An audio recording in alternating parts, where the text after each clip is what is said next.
श्री सेवागिरी महाराजांच्या पुण्यतिथीनिमित्त या ठिकाणी 77वी यात्रा उत्सव जो यंदा होत आहे, त्यानिमित्त यावेळेला 27 डिसेंबर रोजी बैलगाड्या शर्यत या ठिकाणी आयोजित केलेली आहे। दरवर्षीप्रमाणे या ठिकाणी आहे त्या स्थळावर पुशेगाव आणि कडगुंच्या जवळ जे बैलगाडी शर्यतीचं जे स्थळ आहे त्या ठिकाणीच यावर्षी हे नियोजन केलेलं आहे। अतिशय चांगल्या प्रकारे दरवर्षीप्रमाणे या ठिकाणी नियोजन केलेलं आहे आणि सर्वांचं या ठिकाणी सहकार्य असून आपण सुद्धा ह्या बैलगाडीसाठी उपस्थित राहावे आणि ज्या पद्धतीनं सेवागिरी देवस्थान आणि पुशेगावचे ग्रामस्थ या ठिकाणी झटत आहेत आणि दरवर्षीप्रमाणे पारदर्शक कारभार या ठिकाणी होऊन प्रत्येकाला न्याय देण्याचं काम या ठिकाणी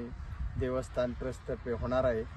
तरी आपण सर्वांनी बैलगाड्या शर्यतीत भाग घेणाऱ्यांनी आणि प्रेक्षकांनी 27 तारखेला लाखोच्या संख्येनं उपस्थित राहावे अशी या ठिकाणी मी चेअरमन या नात्यानं विनंती करत आहे। ब्रह्मलीन परमपूज्य श्री सद्गुरू सेवागिरी महाराजांच्या 77व्या पुण्यस्मरणानिमित्त पुशेगावमध्ये बैलगाडी शर्यतीचा जंगी आखाडा आयोजित केला जातो। या आखाड्यामध्ये जो आपल्याला या ठिकाणी कडगुंच्या शेजारी जो आपल्याला बैलगाडी नेहमीप्रमाणे जे आपल्याला ग्राउंड मिळत असतात त्या ग्राउंड या ठिकाणी तयार करण्याकरता आज शुभारंभ करण्यात आलेला आहे। संपूर्ण महाराष्ट्रभर ज्याची हिंद केसरी म्हणून ज्याला मान आहे, किंमत आहे, अशा या ठिकाणी बैलगाडीच्या अड्ड्यावरती आज येणाऱ्या 27 डिसेंबरला हा बैलगाडी अड्डा भरणार आहे। तरी सर्व यात्रेप्रेमी, सेवागिरीवांच्या अनुयायी, भक्तवर्ग, बैलगाडी प्रेमी असणारे या सर्वांनी या ठिकाणी आपल्याला या ठिकाणी बैलगाडीची नोंद करून आपण चांगल्या पद्धतीने निर्विघ्नपणे हा बैलगाडीचा अड्डा पार पाडण्यासाठी सर्वांनी सहकार्य करावं।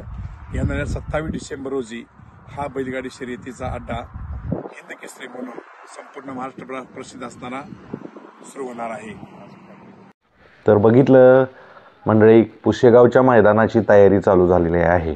तशी तुम्हीही तयारीला लागा आणि 2024चं मैदान होतं आहे हिंद केसरी।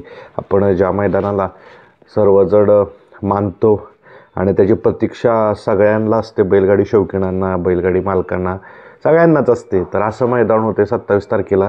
तर मला सांगा, ह्या वर्षी कोणी व्हावं हिंद केसरी आणि कोण होईल हिंद केसरी पुशेगावच्या मैदानात? कमेंटमध्ये नक्की कळवा। धन्यवाद।